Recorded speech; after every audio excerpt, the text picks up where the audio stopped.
안녕하세요. 라디오 팟캐스트 크누팩입니다. 크누팩은 경북대학교 사범대학 미래교육센터가 운영하는 자체 방송입니다. 유튜브 경북대학교 사범대학 미래교육센터 채널에서 들으실 수 있습니다. 이 교육 분야 전문가에게 AI 융합교육과 미래교육에 대한 말씀을 들으며 교육적 담론을 좌담회 방식으로 풀어보는 방송입니다. 인스타그램 KNU_FEC_official 그리고 네이버 블로그 KNU_FEC도 팔로우해 주시길 바랍니다. 오늘은 AI 융합교육과 미래교육 글로벌 거버넌스 구축을 주제로 삼아 지난 8월 25일부터 31일까지 미국 샌프란시스코 일대 다녀오신 장학사님들과 교사분들을 모셨습니다. 오늘의 출연진을 소개하겠습니다. 저는 진행을 맡은 경북대학교 사범대학 체육교육과 이보민입니다. 그리고 바쁘신 와중에도 청취자분들을 위해 먼 걸음 해주신 대구광역시 교육청 융합인재과 한성민 장학사님, 경상북도 교육청 창의인재과 박상우 장학사님, 대구 매동초등학교 임종택 선생님, 그리고 구미 봉곡초등학교 김인철 선생님, 마지막으로 사범대학의 박준영 교수님도 함께 참석해 주셨습니다. 참석해 주셔서 다시 한번 감사드립니다. 출연진 분들께서 각자 짧게 인사 한번 부탁드립니다. 네, 안녕하세요. 반갑습니다. 저는 경북의 구미 봉곡초등학교에서 근무하는 김인철입니다. 네, 안녕하십니까. 저는 경상북도 교육청 창의인재과 장학사 박상우입니다. 반갑습니다. 네, 안녕하십니까. 저는 대구 매동초등학교에서 근무하고 있는 교사 임종택입니다. 반갑습니다. 네, 반갑습니다. 대구 광역시 교육청 융합인재과에서 근무하고 있는 한성민 장사입니다. 네, 반갑습니다. 저는 사범대학 미래교육센터 박준형입니다. 네, 그럼 지금부터 라디오 크누팩 시작해 보겠습니다. 네, 원래 인사하고 하면 이렇게 박수. 나는 박수를 치고 싶었는데. 나 긴장해가지고 이게 처음이라 어색해. 아니, 저는 예상외로 장학생들이 너무 긴장하셔서 엄청 PT도 많이 하시고 이런 기회가 많으셨을 것 같은데 좀 많이 어색해 하시는 것 같습니다. 어색한 분위기에 익숙해지시죠. 네. 좋네요. 어색하고. 긴장한 분위기. 네, 분이 좀 얘기를 하다 보면 조금 풀리실 걸로 믿고 일단 저희 이 사업에 대해서 국외 출장권에 대해서 제가 간단하게만 개요를 설명을 드리겠습니다. 먼저 저희 이제 다들 아시다시피 아이에답 경북권역 사업을 지금 추진을 하고 있습니다. 그 중에 저희 권역만의 특화 사업으로 저희가 국외에 이런 글로벌 거버넌스를 구축을 하겠다. 그리고 앞으로 이제 교사분들이 마스터 교원이나 리더 교원이 되시면 미국의 우수한 어떤 그 사례나 이런 것들을 공유할 수 있는 그런 기회를 만들어 보겠다라는 취지로 일단 기획을 했고, 저희가 마침 또 샌프란시스코 일대에 또 이렇게 연이 닿는 학교와 기관들이 있어서 저희가 잘 이렇게 다녀왔는데요. 일단 기간은 아까 전에 이보민 학생이 말한 대로 8월 25일 금요일부터 8월 31일 목요일까지, 그 미국 현지 체류 기간은 약 5.5일 정도로 저희가 잡고 있습니다. 그래서 저희 실리콘밸리, 또 샌프란시스코, 마운틴뷰 일대, 그리고 캘리포니아까지는 저희가 갔었나요? 제가 네. 그리고 저희 참가 인원은 여기 오신 분들 다 포함해서 저희 그 사업 단장을 맡고 계신 저희 홍성구 학장님, 그리고 데이터 사이언스 대학원의 정태욱 대학 원장님, 그리고 여기 이제 참가는 못 하셨지만 저희 강원특별자치도 교육청의 김영재 장학관님과 그 고규주 선생님, 이렇게 총 10명을 멤버로 해서 저희가 다녀왔습니다. 일단 개요는 이 정도이고, 저희가 원래 그 당초에 계획을 할 때는 저희가 다양한 기관들을 좀 컨택을 했었고, 특히 저희가 AI 특강이라든지 또 그 대학과 기관들, 플러그 앤 플레이 테크 센터라든지 뭐 등등 몇 군데를 더 컨택을 했었는데, 현지 사정상 저희가 계획한 곳의 한 80% 정도 일단 수행을 한 것 같고요. 저희 참가자를 선발을 하는 과정에 있어서는 저희가 그 마스터 교원 연수를 올해 23년도 마스터 교원 연수를 받고 계신 선생님들 중에 저희가 서면 평가를 통해서 우수한 3분을 모셨고요. 그리고 저희 첫 해이니만큼 저희가 담당하고 있는 주무부서의 교육청의 주무부서 장학관님들을 또 추천을 받아서 그렇게 저희가 멤버를 꾸렸습니다. 그리고 저희 이보민 학생은 예비교원 대표로 이제 같이 가게 됐고요. 네, 일단 주요 방문 내용은 이제 차근차근 이제 장학사님과 선생님들께서 이제 한 꼭지씩 맡으셔가지고 좀 설명을 좀 해주시고, 그에 따른 우리 대구, 경북, 강원의 어떤 시사점, 또 아니면 대한민국 전체 교육에 대한 어떤 시사점, 정책적인 거든 실제적인 거든 이런 것들에 대해서 좀 자유롭게 이야기를 하도록 하겠습니다. 네, 그럼 1일차부터 한번 차근차근 이야기해 보겠는데요. 한성민 장학사님께서 해커도조 관해서 설명 좀 해주실 수 있으실까요? 네. 해커도조에 대해서 말씀 좀 드리겠습니다. 첫째 날 엄청난 시차에도 불구하고 아침부터 저희가 해커도조를 방문을 했었습니다. 해커도조는 그 캘리포니아주 산타클라라에 위치한 공동 작업 공간 및 창업 공간으로 프로그래머, 개발자, 창업가 등 커뮤니티가 모여서 협력하고 혁신적인 아이디어를 구현하는 장소로 저희가 알고 찾아갔었습니다. 그래서 해커도조는 IT 및 스타트업 생태계에 관심 있는 사람들에게 유용한 장소로 알려져 있으며 창작 활동 및 아이디어 발전에 필요한 인터넷 연결, 커피 코너, 그리고 다양한 3D 프린터 등 시설을 갖추고 있었습니다. 네, 거기서 현지에서 저희 성함이 갑자기 기억이 안 나는데 그 하네스 선생님하고 그 그렉 베커 선생님하고 네. 그 호르에 자발라 선생님 대표님이셨죠. 그분들의 특강을 또 제가 듣는 기회가 있었어요. 그때 저는 영어가 짧아 100% 이해했는지 모르겠지만 굉장히 그 스타트업에서 AI 교육과 관련된 지점들에 대해서 또 관점이나 이런 것들 좀 많이 말씀해 주셨던 것 같은데요. 저희가 얘기는 엄청 많이 들었고 그런데 혹시 선생님들이나 장학사님들께서 기억나는 꼭지가 있으면 소개 한번 부탁드려도 될까요? 저는 그 하네스 선생님의 그 챗GPT4로 그 코드 다 짜가지고 그거를 계속 이제 수집하는 그 코드를 보면서 정말 이 챗GPT 그 뒤에서도 얘기를 하겠지만 그 기능이나 어떤 그 영향력이나 어떤 잘 쓰는 사람은 이렇게도 쓰는구나 그거를 또 체험하게 되는 계기이기도 했었고요. 그 다음에 그 그렉 베커 선생님이 스탠포드 출신이시잖아요. 네. 그래서 그런 명문대를 나와서 이렇게 창업을 연세가 좀 있으신 와중에도 그런 분위기가 엄청 신기했던 것 같아요. 혹시 뭐 선생님들 김민철 선생님은 어떻게 느끼셨어요? 그 메이커 센터나 뭐 공유 오피스 이런 것들은 국내에서도 되게 많았는데 일단 국내에서 몇 군데 가본 바로는 되게 하드웨어적으로는 되게 시스템이 잘 갖춰져 있기도 한데 우리나라는 거기에서 현지에 갔을 때 특징은 되게 그 안에 참여하시는 분들의 네트워킹이나 되게 소통을 할 수 있는 그런 이벤트 프로그램들이 되게 유기적으로 잘 짜여져 있어서 이렇게 내부적으로 돌아가는 그런 소프트웨어적인 것들을 좀 많이 좀 가져와 봐야겠다 이런 생각들을 좀 하게 됐어요. 네. 그리고 저희 또 강의 끝나고 저희 야간에 저희 맞아요. 그 해커톤. 해커톤 참가를 했었습니다. 그래서 저희 신청은 6명 했다가 최종적으로는 저희 이제 한성민 장학사님하고 이보민 학생과 제가 이제 참가를 했었는데 우리 장학사님 그거에 대해서 얘기 좀 부탁드려도 될까요? 우리가 이제 해커톤이라고 하면 저희 국내에서는 학생들이 이제 팀빌딩하고 산춤을 만들어내기 위해서 여러 시간 동안, 장시간 동안 아이디어를 짜내고 거기에 산춤을 만들고 발표하고 이렇게 좀 약간은 대회는 아니지만 대회 형식을 갖춘 그런 해커톤을 진행했었는데 여기 해커도조에서 하는 해커톤의 형식을 보고 조금은 좀 다르다.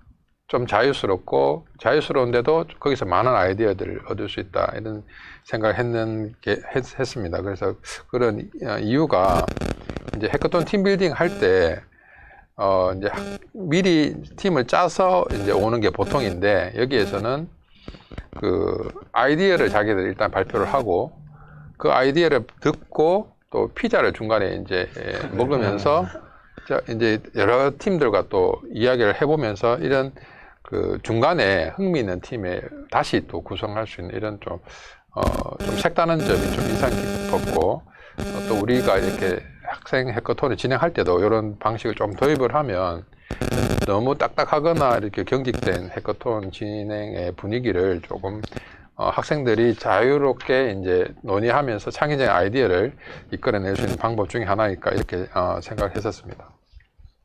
네, 그때 저희 왜 밖에서 막 얘기하고 있었는데 그 구글의 엔지니어 분이 저희 쪽에 와가지고 엄청 관심을 보이셨어요.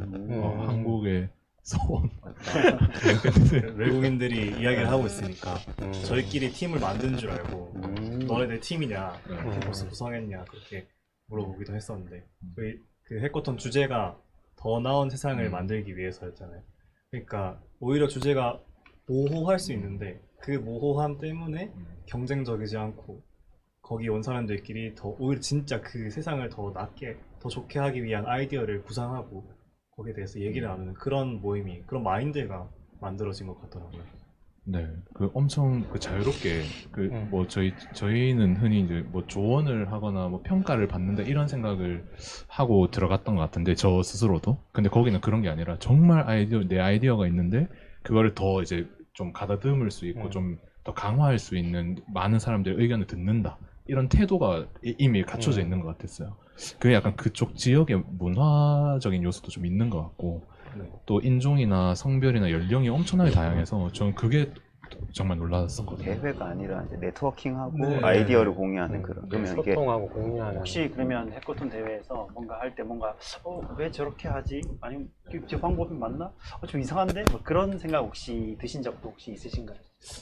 하나 특별했던 게 아무래도 저는 이제 해커톤이기 때문에 엔지니어라던가 그 전문가적인 그런 코딩 요소를 가지고 아이디어를 가져올 줄 알았는데 어떤 한 분은 주제가 더 나은 세상을 만들기 위한 것이었기 때문에 자기가 캠핑카 만드는 아이디어를 가지고 오셨다고요. 그래서 실제로 캠핑카를 자기가 직접 만든 캠핑카를 끌고 와서 앞에 주차까지 해놓으시고 그래서 그런 것들이 좀 특이했던 것 같아요. 막 우리는 코딩, IT 이런 것만 생각했는데 오히려 진짜 그 주제에 적합 전혀 그런 거랑 상관없는 주제도 가져오는 그리고 고등학생부터 직장인까지 나이대가 정말 아까 말씀드렸다시피 나이대가 정말 다양했던 게 또 그런 네트워킹 자리도 만들어줄 수 있다는 게 신기했었어요.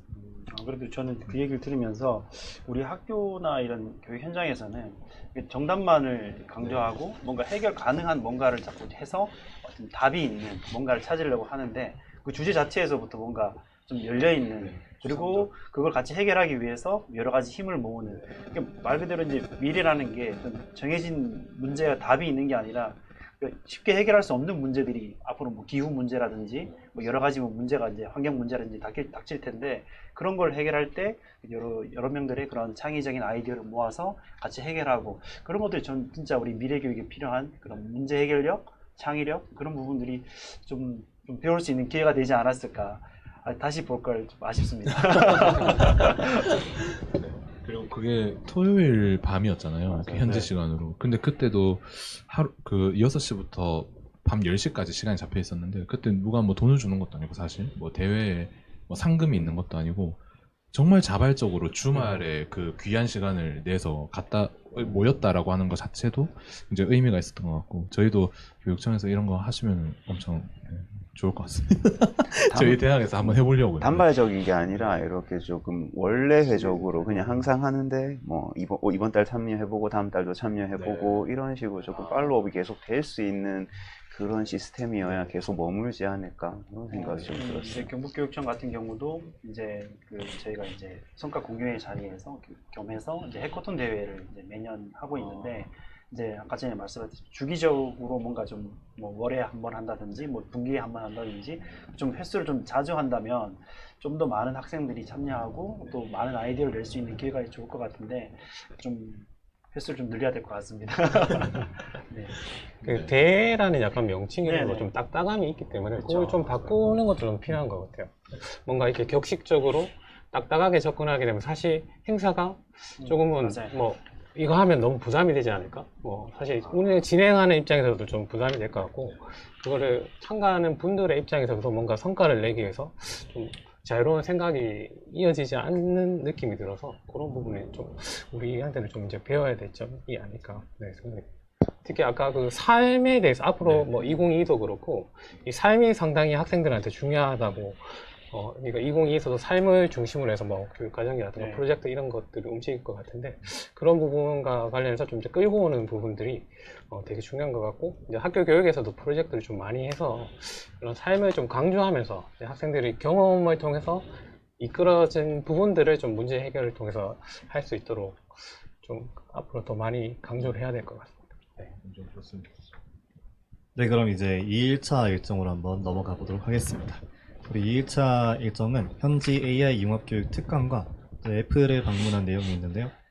박상호 장학사님께서 한번 소개 부탁드리겠습니다. 네, 첫날에 좀 일정이 좀 빠듯하게 좀 진행이 되고 늦게까지 이렇게 거의 뭐 무박 2일 느낌으로 하다 보니까 뭐 체력이 좀 많이 좀 딸렸었는데 다음날 아침에는 이제 우리 좀 보다 맑은 정신으로 이제 첫날 8월 26일 토요일에는 그 현지 특강을 들었습니다. AI 융합교육 실리콘밸리 현지 강의를 수강을 했는데요. 여러 쌤들과 함께 또 주말인데도 불구하고 현지 특강이 있다고 해서 한번 찾아가 보았습니다.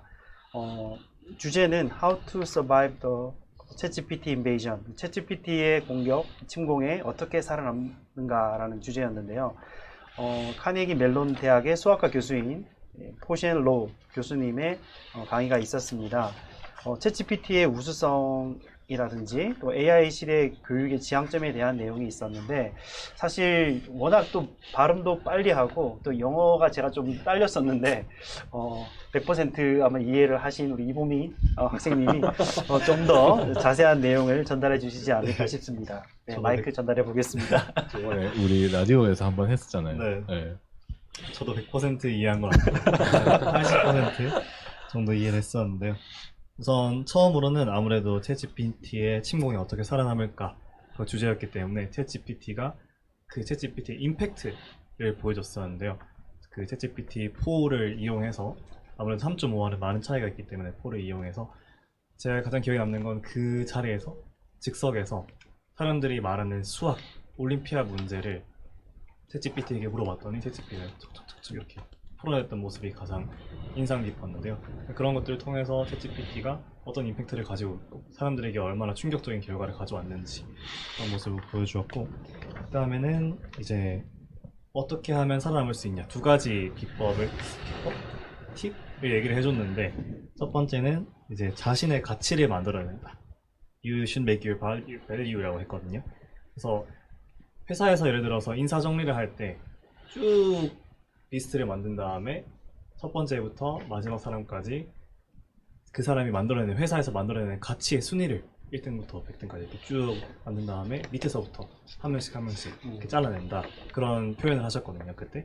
그래서 거기서 살아남으려면, 이 인사정리를 살아남으려면 네가 어떻게 해야 되겠냐, 너의 가치를 높이고 네가 스스로 가치를 창출할 수 있는 사람이 되어야 되지 않겠느냐 라고 말씀하셨던 것이 기억에 남고, 그러면 그렇게 하기 위해서 어떻게 해야 되느냐, 당연히 열심히 노력을 해야겠죠. 거기서 말했던 게 딥띵킹인데요. 사람들이 요즘에는 생각을 하지 않는다는 말을 했었습니다. 이 교수님이 자기가 1994년도에 중학생이었다고 했는데요. 그때는 자기가 처음 경험해보는 문제가 있을 때, 예전에 알지 못했던 난이도의 문제가 있을 때는 도서관에 가서 책을 찾아보거나 사람들에게 물어보거나 혹은 그 이전에 자기 스스로 깊게 생각을 해보고 결론에 도달하기 위해 노력했는데, 지금 현 세대 학생들이나 사람들은 그런 과정 없이 그냥 유튜브에 검색해보고 구글에 검색해보면, 심지어 챗GPT에 물어보면 답이 척척척 나오는 시대가 됐다는 거죠.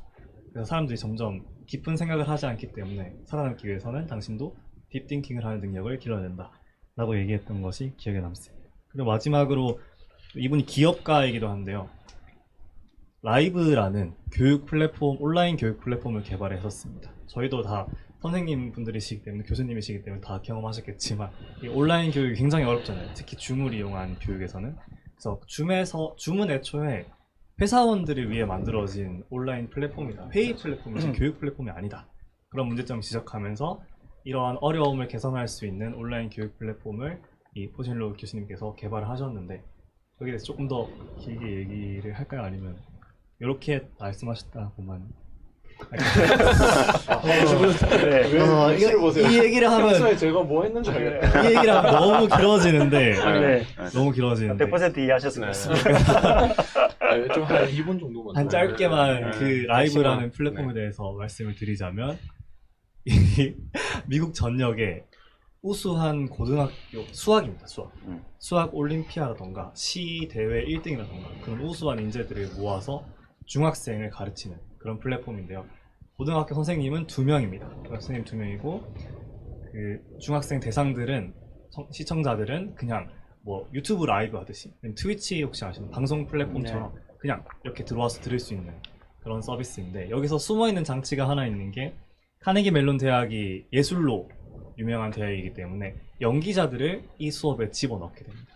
그래서 이 고등학교 학생들의 가르치는 멘토들의 IQ는 굉장히 높은데, 이 어트랙티브하게 내 수업을 재미있게 중학생들이 보고 싶게 만들 수 있는 그런 능력은 EQ라고 하죠. EQ 능력은 다소 떨어지게 마련인데, 이 카네기 멜론 대학에서 연기를 전공한 사람들은 자신이 무대에 올라가는 게 직업이기 때문에 사람들이 자신에게 주목하게 하는 EQ 능력이 굉장히 탁월한 전문가들이란 말이죠. 그래서 이 EQ 전문가들을 IQ가 높은 학생들에게 붙여서 코칭을 해줍니다. 수업에서 이 멘토들에게 너가 지금 목소리를 좀 더 크게 해야 돼. 너가 지금 좀 더 리액션을 잘 해줘야 돼. 지금 좀 미소를 지으면 좋겠어. 그런 식으로 피드백을 해주면 이 EQ도 높아지고 IQ도 높은 학생들이기 때문에 수업의 질이 높아지는 그런 플랫폼을 개발했습니다. 간단하게 설명드리자면 이렇게 말씀드릴 수 있을 것 같습니다. 네, 제가 이 얘기를 공적으로 사적으로 한 7번, 8번째 듣고 있는데 10번. 네. 근데 들을 때마다 얘기가 달라진 것 같아요. 아니, 골자는 똑같은데 점점 설명하는 스킬이 늘어나고 네, 요약적으로 임팩트 있게 잘하는 것 같습니다. 그러면 그 주제가 네. 지금 챗GPT 침공에 살아남는 방법인데 그러면 요점을 하면 어떻게 자신의 가치를 높이고 자신의 가치를 높이고 인간다움이 아닐까요? 인간다움. 그렇죠. 인간다움. 깊은 사고를 하는 인간다움을 늘려라. 네, 예전에 저희 그 인문학이 엄청 지능이 될 때가 있었잖아요. 한 2010년대 중반 정도에 뭐 스티브 잡스가 뭐 그런 이야기도 했고, 스티브 잡스도 그때 미국 가서 찾아보니까 철학가로 입학을 했다가 1학년 때 중퇴를 했고, 그래서 본인이 철학이나 서양 철학, 뭐 동양 철학 이런 것에 관심이 많았다 이런 이야기들을 많이 했었는데, 결국에는 이제 챗GPT를 위시로 하는 그런 기술적인 발전이 이런 인문학적인 사유와 결합이 됐을 때 우리가 조금 말 그대로 이 기계적인 인간이 아니라 인간다운 인간으로 성장을 시키는 게 주된 목적이 돼야 되는 거 아닌가라는 생각을 좀 했습니다. 네, 장 선생님. 저는 이제 그 특강을 들으면서 이제 포셰노 교수님이 챗GPT를 시연을 하면서 학생들과 이렇게 문답식으로 예, 이렇게 특강을 이끌어 나가는 거에 대해서 상당히 좀 좋았다. 우리도 한번 그런 교수법을 도입을 하면 재밌겠다. 이런 생각을 함과 동시에 또 챗GPT가 완벽한 건 아니니까 그렇지만 그 질문에 대해서 전문가인 교수님이 틀린 점을 탁탁탁 집어내시면서 질문을 다시 바꾸는 그런 모습을 봤을 때 우리가 챗GPT를 학교에서 도입을 해서 교육에 활용하는 것도 좋지만 이제 챗GPT가 완벽하게 진실을 말하는 것은 아니기 때문에 학생들하고 수업을 할 때 그런 점도 좀 유의해서 수업할 필요가 있겠다. 그런 점 저도 느꼈습니다. 장사님 말씀에 동의하는 게 요즘에 이제 경북교육청 같은 경우는 어디고도 마찬가지겠지만 이런 학교 수업에서 질문이 있는 수업을 강조하고 있어요. 근데 챗GPT 관련해서 챗GPT를 잘 사용하는 방법의 핵심적인 게 질문을 잘해야 된다 이런 말이 있잖아요. 마찬가지 그 교수님께서 그 포실로 교수님이 보여주셨던 것도 질문을 어떻게 하느냐에 따라서 똑같은 질문인데도 어떻게 하느냐에 따라서 답이 달라지는 걸 보고, 그러니까 저희가 학교 현장에서 보면은 실제로 이제 이런 AI 기술이 접목된 그런 에듀테크라든지 그런 AI 기술이 접목된 걸 수업 현장에 적용을 하는데 잘못 이용하게 되면 이게 그 잘못된 결과만 우리가 질문을 제대로 하지 못하고 그 결과만 이제 그냥 답습해 버리는. 그래서 가끔씩 그런 생각이 들었어요. 차라리 챗GPT한테 묻는 것보다는 네이버 검색을 하는 게 훨씬 낫고 책을 찾아보는 게 훨씬 나은데 굳이 이상한 질문을 했다가 엉뚱한 답을, 그러니까 오류를 범하게 되는 거죠, 학생들도. 그래서 진짜 진정한 이 챗GPT 시대에 교사의 교수법이라고 한다면 진짜 전체를 꿰뚫는 그 통찰을 가지고, 그러니까 너희가 이런 질문을 했을 때 잘못 질문하게 되면 이런 결과가 나와. 그렇기 때문에 이렇게 질문을 해야 되라고 이렇게 화두를 던질 수 있는 그런 교수법이나 그런 교육법이 필요하지 않을까. 그래서 무턱대고 챗GPT 썼더니 얘들아 봐. 근데 답이 이렇게 나오네? 이걸 배워. 이게 아니라 너희가 이렇게 잘못 입력하게 되면 챗GPT도 분명히 오류를 일으킨다. 그거에 대해서 비판적 사고와 함께 그런 것들을 이제 스스로 자각할 수 있는 인간다움, 깊이 있는 사고, 그런 부분들을 한번 일깨워줄 수 있는 교수법이라든지 그런 교육이 필요하지 않을까. 더더욱 필요하다고 느꼈습니다. 그런 부분을 잘 보여주신 것 같아요. 저는 또 대학에서 강의를 하고 있으니까 초등학교 선생님들은 어떠신지 잘 모르겠어요. 근데 대학은 저는 아까 한성민 장학생님 말씀하셨던 것처럼 질문과 대답이 있는 수업을 저도 추구를 하는데 학생들이 저는 그날 정말 제가 보민 학생한테 계속 얘기했던 게 질문이 있대요. 그 청중들 중에 손을 들어요. 맞아요. 근데 한 명을 질문을 하고 시간이 좀 걸리고 또 다른 질문 있냐고 물어보니까 학생이 또 몇 명의 손을 들어서 두 번째, 세 번째, 네 번째 손가락을 까딱까딱 합니다. 저 좀 시켜주세요. 저 좀 시켜주세요. 이거잖아요.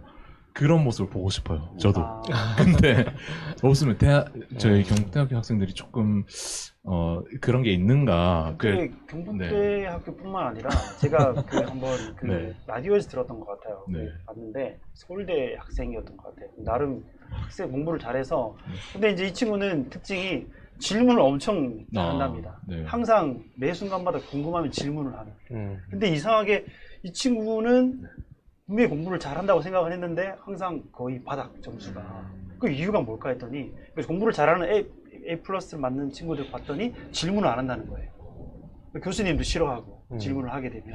그래서 그 친구가 전략을 바꿔서 질문을 안 했대요. 아니나 다를까? 학점이 최고로 나온 거죠. 그 뒤로 그 친구는 질문을 안 하게 되는 거죠. 받아들이기만 하고 네. 뭔가 생성하지는 오히려 그런 교수님이나 그런 그 선생님이 입장에서 그런 질문이 부담스러울 수 있다는 거죠. 왜냐면 내가 해야 될 지금 진도가 있고 어떤 뭔가를 해야 되는 수행해야 되는 게 있는데 이 학생이 오히려 그 질문을 통해서 그 흐름을 깨버린다 이렇게 생각할 수도 있어서 근데 이 배움이라는 게 그렇잖아요. 그러니까 던져주는 것보다는 내가 궁금해서 찾아보게 되는 그런 게 필요한데 한번 생각해 봐야 될 문제인 것 같습니다. 뭐 평가에서 좀 초월한 특강이었기 때문에 조금 더 그럴 네, 수도 있겠다라는 생각도 방금 좀 드네요. 네, 우리 선생님들 좀 어떠셨어요? 그 특강 같이 죄송합니다. 김민재 선생님 특강 같이 하시잖아요. 저는 그 아까 보민 쌤이 말했던 그것처럼 온라인 강의를 되게 많이 해봤었는데 확실히 그 교수자가 2명일 때가 확실히 효과가 훨씬 좋았고 피드백도 훨씬 좋았던 것들이 제 경험에서 느껴졌었고 그 기술을 이제 교육에 대한 교육의 기술을 접목할 때 되게 많이 이제 실수하는 게 기술을 통해서 내용을 더 잘 전달할 수 있다라고 자꾸 초점을 맞춰가는 그런 방식의 교육하는 방식을 바꾸지 않고 기술을 넣으면 옛날 교육이 더 잘 될 것이다. 이렇게 자꾸 접근하는 분들에 대한 오류가 되게 많다라는 얘기를 제가 책에서 많이 읽었었어요. 그래서 기술을 더했을 때 이 기술이 학습자가 어떻게 더 잘 표현할 수 있게 하거나 학습자의 생각을 어떻게 창의적으로 끌어낼 수 있게 하는 기술로 접목해야 한다라는 관점으로 접근하는 게 조금 더 기술에 대한 올바른 그러한 방향성이 아닐까 그런 얘기들이 저는 좀 생각이 났어요. 그래서 챗GPT에 대한 내용 그걸 통해서 옛날 방식을 그대로 내용을 전달하는 수업은 별로 의미가 없다. 이 기술이 도입됨으로써 표현할 수 있는 기능이 하나 더 늘어난 거고 그 표현할 수 있는 그 기술을 어떻게 접목해서 생산시킬 것인가의 학습에 좀 초점을 맞춰가야 한다라는 생각이 들었습니다. 대학교에서는 챗GPT를 뭐 수업 시간에 뭐 활용한다거나 뭐 국어과 네. 저는 또 뭐 미튼이나 뭐 이런 게 있지 않습니까? 네, 저희는 뭐 장문이나 이런 것들 할 때 네. 이 얘는 이렇게 쓴다. 이걸 보여주고 음. 너희는 이렇게 쓰지 마라. 이렇게 제가 아, 네, 쓰지 계속 마라. 그 수업 준비를 합니다. 네. 근데 학생들 입장에서는 걔 잘 쓰는데요? 라고 물을 수도 있잖아요. 네, 그러면 이제 그 세상이 바라보는 글의 평가와 음. 개인이 표현하는 글의 평가가 달라야 된다라는 음. 것들을 계속 언급을 합니다. 그래서 너희의 글과 문체를 가져야지 챗GPT가 이 수많은 방대한 데이터들의 평균값. 내 평균값 그리고 뭐 아주 우수하다고 판단되는 그런 글들을 만들어 준다고 해서 너희들이 이 글을 쓸 수 있는 건 아니다. 뭐 이런 이야기들을 하고 국어기 때문에 조금 더 그런 게 가능한 것 같아요. 근데 제가 과학이나 수학은 제가 전공 수업을 안 들어봐서 뭐 그쪽에서는 또 이런 계산식이나 이런 것들을 또 많이 쓰시겠지만 아까 그 박성준 학생님께서 말씀하신 것처럼 얘들이 틀린 거 또 맞는 거 또 어떻게 활용할 건지 이런 AI 리터러시라는 말들을 많이 쓰잖아요. 그렇죠. 요즘에 그런 것들에 대한 역량 강화도 학습자 대학생들이나 뭐 초, 중, 고등학생들한테도 그게 이제 교과 과정 내에는 없잖아요. 그렇죠. 그러니까 학교 시스템 내에 이게 또 하나의 또 1시간짜리 주제가 나올 수 있을 것 같아요. 하여튼 그런 생각들이 좀 많이 들었어요. 그거 갔다 와가지고. 그런 우리가 하지 못하는 것들을 좀 센터에서 네. 조금 그 방향을 잡고 지원을 대학생들이나 예비 교원이나 뭐 주변 중고등학생에게 조금 이런 워크숍을 열어서 진행하는 것들이 되게 좋은 포인트가 되지 않을까 생각이 들었어요. 예전에 저희가 이제 줌으로 이제 코로나 나오면서 이제 줌으로 시작을 했잖아요. 이제 그 줌 수업을 위해서는 제일 기본적으로 어떻게 사용하는지부터 해서 뭐 이렇게 하면 안 된다, 뭐 이렇게 하면 더 좋다 이런 것들이 좀 나왔잖아요. 그런 것처럼 이제 뭐 저희가 뭐 AI 기술이라든지 그런 에듀테크 같은 것들을 접목을 했을 때 마찬가지 그런 시간이 필요하다라고 생각이 들거든요. 대학생도 마찬가지고 초등학생, 중학생도 마찬가지고 그런 기본 소양이 갖춰진 상태에서 뭔가를 던져주고 그걸 활용해서 가능한 거지 그걸 하다 보니 이게 된다?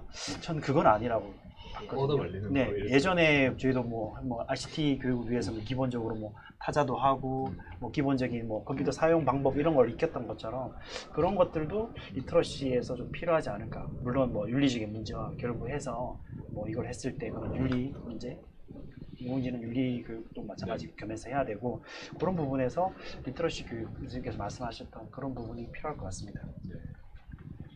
그럼 그 2일차 두 번째 네네. 애플 네. 네, 소개 네, 부탁드리겠습니다. 아까 전에 교수님께서 그 스티브 잡스 얘기를 하면서 그 인간의 그런 감성 그런 부분을 말씀하셨는데, 네, 그 감성의 본고장이라고 해야 될까요? 네, 애플에 다녀왔습니다. 그래서 사실 저는 이제 안드로이드를 사용하고 있고, 네, 아직 조심스럽습니다. 사진 찍을 때도 되게 불편하게 네네. 조금 조심스럽게. 네. 네. 사진은 꺼내기 힘들었습니다. 네, 그래서 옆에 있는 그 iOS를 사용하는 인철쌤한테 사진 찍어달라고 얘기를 했었는데 어쨌든 나름 기대를 가지고 갔었고 좀 여러 가지 느꼈던 바가 좀 많았던 것 같습니다. 그 기본적으로 애플의 그 마인드라든지 그런 감성 이런 것들을 느낄 수 있었는데요. 그래서 그 방문자 센터에서 그 첫 번째로 딱 들어가자마자 인상 깊었던 것은 그 AI를 활용한 애플 본사 관람이었습니다. 그 패드를 활용해서 패드에 있는 앱을 통해서 그 모형으로 만들어진 애플 본사의 그 애플 팍 전체를 실제 들어가지는 못하죠. 저희가 보안상 문제 때문에 들어가지 못했지만 그 앱을 통해서 그 AI 기술을 활용한 앱을 통해서 그 실제 내부를 뭐 뚜껑도 열어가지고 안에 내부도 볼 수 있고 뭐 바람도 이렇게 뭐 어떻게 바람이 이렇게 가는지 그런 걸 시각적으로 보니까 아 내가 직접 들어가지 못해도 충분히 이렇게 느낄 수 있겠구나 해서 저희가 나중에 어떤 공간을 구축하거나 뭐 할 때도 그런 좀 실제적으로 우리가 만질 수 없고 어떤 뭐 보호해야 되거나 아니면 또 보안상의 문제가 있으면 이런 AI 기술을 활용해서 간접적으로나마 이렇게 좀 체험해 볼 수 있는 생생하게 체험해 볼 수 있는 그런 것들을 생각해 보면 좋겠다라고 해서 좀 많은 좋은 경험이 되었던 것 같습니다. 물론 중간에 이제 그 여러 가지 애플 관련된 그런 기기들을 볼 수 있던 네 저는 아주 신세계였습니다. 뭐 티셔츠부터 해서 뭐 그죠 지금 입고 계시네요. 네. 저 깜짝 놀랐습니다. 제 이름이 들어가 있더라고요. 그렇죠. 제 이름. 교수님도 마찬가지인데 깜짝 놀랐습니다. 교수님도 티셔츠 많이 사셨죠? 네, 저 선물로 다 뿌렸어요. 아하. 이게 엄청 수요가 많더라고요. 네. 참 공고 약간 없는 좀 수요가. 유니크했던 것 같습니다. 여기서만 네. 팔았으니까. 그래서 그리고 여러 가지 제품들과 함께 또 그리고 오른쪽에 보니까 또 이제 그 카페가 네. 있어서 이렇게 서로 커피도 한잔 하면서 이렇게 볼 수 있었고 그 전경이 다 둘레가 다 유리로 네. 통유리로 돼 네. 있어서 밖에 자연과 그 안에 내부가 이게 그런 자연과 기술이 하나가 되는 그런 게 있어서 나중에 저희도 공간을 구축할 때 뭔가 좀 탁 트인 공간 구성과 함께 유리를 좀 활용해서 하는 것도 좋겠다라는 생각이 들었습니다. 뭐 여러 가지가 있었지만 특히 그 애플 방문자 센터에서 기억에 남았던 것은 방금 말씀드렸던 것처럼 아이패드와 AI 프로그램을 통해서 애플 본사의 구석구석을 실제 가보지 않고도 체험할 수 있었던 게 좋았었는데 최근 보통 우리가 이제 VR, 가상현실에 대한 연구가 좀 많을 거다라고 생각을 했지만 오히려 조금 더 친숙할 수 있는 그 증강현실, AI 기술을 활용해서 한 거에 대해서 우리가 학교 현장에서나 우리 교육적으로도 그런 VR에만 집중할 게 아니라 이런 실제로 이렇게 만져보면서도 이렇게 체험할 수 있는 그런 증강현실 부분에 대해서 한번 좀 고려를 해보면 좋겠다라는 생각이 들었고요. 애플 방문자 센터를 출입문을 통과할 때 또 놀랐던 거는 문이 자동으로 열려서 좀 놀랐었는데 그 자동문 자체가 그 센서를 달아서 휠체어를 타는 사람을 위한 그 자동문 개폐 장치가 있었습니다. 몸이 불편한 사람을 위한 배려와 그 인공지능 기술의 개발과 방향이 어떻게 나아갈지에 대해서 이 애플에서도 그런 거를 추구하고 있구나. 그래서 교육에서도 이제 기술이라고 하면 좀 뭔가 좀 인간의 그런 감성이나 인간성하고는 조금 멀어진 기술 쪽 뭔가 좀 딱딱한 느낌을 좀 강조할 것 같았는데 오히려 전체적으로 제가 느꼈던 부분은 오히려 인간적인 거, 인간의 감성, 자연과의 뭔가 생태학적인 그런 부분에서 좀 다가가려고 하는 문화, 그리고 사회적 약자에 대한 배려, 그런 부분에서 우리가 조금 더 우리가 어떤 교육적 프로그램을 설계하거나 어떤 건축물을 하거나 할 때도 그런 부분에 대해서 우리가 기술을 어떻게 접목하고 교육을 해야 되는지에 대해서 뭐 하나하나를 뭐 아이들한테나 또 학생들한테 이렇게 해야 한다는 게 아니라 직접 그걸 한번 체험해 보는 순간 아, 기술의 방향은 이런 거야 라는 거를 느낄 수 있었던 좋은 경험이었던 것 같습니다. 그래서 이제 핸드폰을 바꿔야 되나 고민이 들 정도로 아주 애플의 그 느낌은, 저한테 다가온 느낌은 좀 새롭고 좀 인상적이었습니다. 네, 그때 이상입니다. 그 AR 그 시연할 때 조 매니저 네, 조 맞습니다. 선생님이 이제 저희한테 이렇게 안내를 해주셨는데 저는 그것도 엄청 좋았지만 그분들 입고 있는 티 색깔이 너무 예쁜 거예요. 안 파는 거. 네, 안 파는 그 티셔츠 찾아서 뭐 파는지 안 팔더라고요. 그 티셔츠 파는데 앞에서 저 막 고민하고 있는데 한성민 장선생님 오셔가지고 뭐 살까 뭐 어떤 게 예쁘냐 뭐 사이즈 어떻게 보냐고 계속 얘기하다가 근데 여유롭게 못 샀어요. 네, 한 장에 39달러였나요? 그래서 4만 원 정도로 봤었는데 엄청 그 부담되지는 않았고 저는 또 집에 이제 100일 된 아기가 있어서 아기 그 수트도 사고 예. 아, 엄청 귀엽습니다. 그래서 폰 빼고 다 이제 애플로. 네.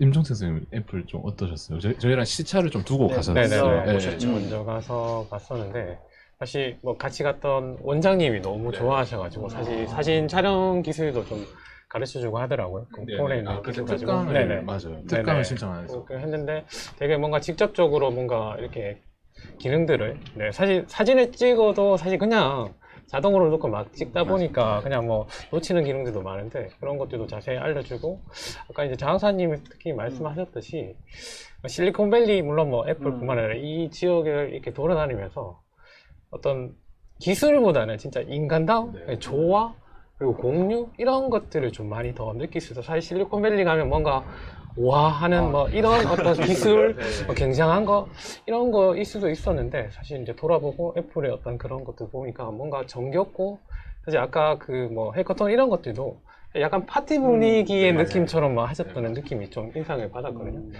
그런 느낌으로 진짜 사실 뭐 스티븐 잡스도 처음에는 기술로 뭔가 가다가 나중에 사람을 보게 되면서 뭔가 더 실패가 성공으로 바뀌는 그런 걸 한번 들어봤었거든요. 네, 그래서 뭐 이번에 이런 어떤 느낌을 봤을 때 뭐 조화와 인간다움, 친근함 이런 것들이 같이 결합했을 때 역시나 기업들도 뭔가 판매량이라든가 이런 것들도 증가할 수 있지 않을까. 너무 딱딱하게 그러니까 뭐 배쳐간다, 뭐 우리는 우리 것만 한다, 뭐 이런 느낌보다는 뭔가 같이 갖는 느낌으로.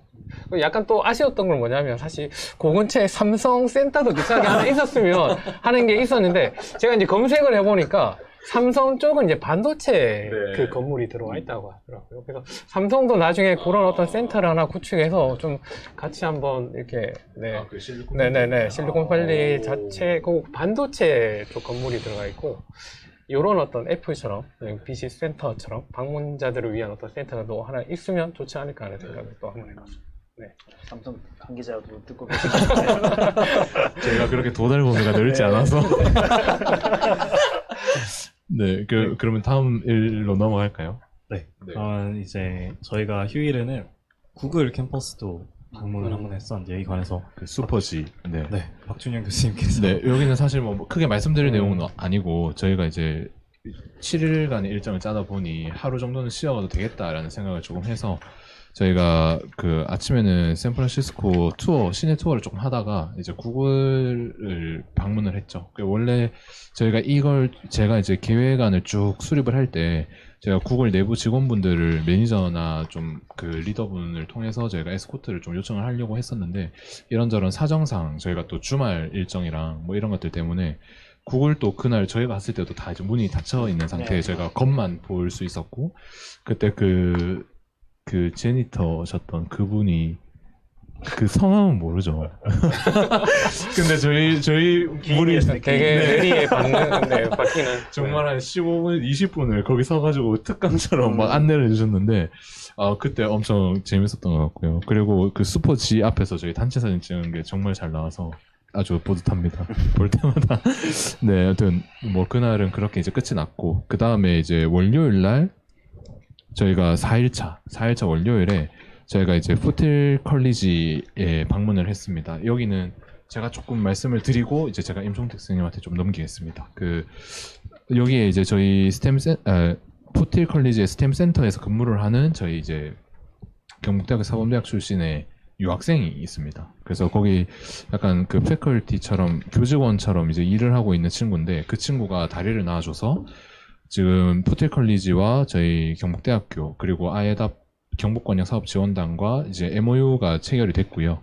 그래서 저희가 이제 이 사업이 확정이 되어 있는 25년도까지 24년과 25년에 저희 이제 현재 교사분들과 대학생분들을 좀 선발을 해서 매년 거기에 이제 연계되어 있는 35개의 미들스쿨, 하이스쿨에 제가 수업 시연을 할 수 있는 기회를 받고 또 수업에 참관할 수 있는 기회를 얻게 됐습니다. 그래서 굉장히 적극적으로 그 협약을 맺는 것이 저희는 이제 사업단 자체에서 추진을 했지만 그 푸틸 컬리지는 그 주의 교육을 관장하는 저희로 치면 교육청과 같은 그 캘리포니아 주 교육청의 승인까지 받아주셔서 저희가 이제 24년도, 25년도에 가서 뭔가 활동할 수 있는 기반이 어느 정도 다져진 것 같고요. 그리고 이제 뭐 부총장님이 이제 저희 서명을 해주셨고, 원래는 이제 연구소장급으로 서명을 받으려고 했었는데, 부총장님이 서명을 해주셨고, 그렇게 이제 최종적으로 마무리가 됐습니다. 이때 이제 저희가 푸틸 컬리지를 이틀 연속 갔죠. 그래서 첫날은 저희가 스템 센터에서 하는 교육 내용이라든지 이런 것들을 좀 참관을 했었고, 둘째 날은 협약과 관련된 세부 내용들을 좀 논의를 하는 자리였는데, 첫날에 제가 설명을 드리는 것보다 이제 정말 그런 그 스템 교육의 현장에 계시는 두 분의 선생님들께 조금 설명을 부탁을 좀 드리겠습니다. 임종택 선생님 먼저 좀. 네. 네, 그 스템 센터를 갔을 때 좀 물론 어떤 시스템이라든가 공간이라든가 장비라든가 이런 부분은 거의 비슷했어요.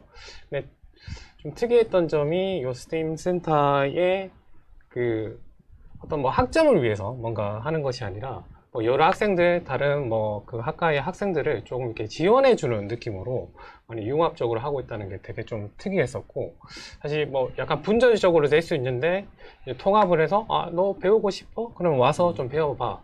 이런 느낌으로 자기가 아이디어가 있으면, 그거를 또는 인문계열의 어떤 학생이라도 그런 아이디어가 있으면 이쪽에 와서 또 엮어가서 뭔가를 할 수 있다는 그런 어떤 진짜 미국에 가서는 좀 자유롭게 소통하고 지원해주는 느낌이 상당히 많이 인상 깊게 느꼈습니다.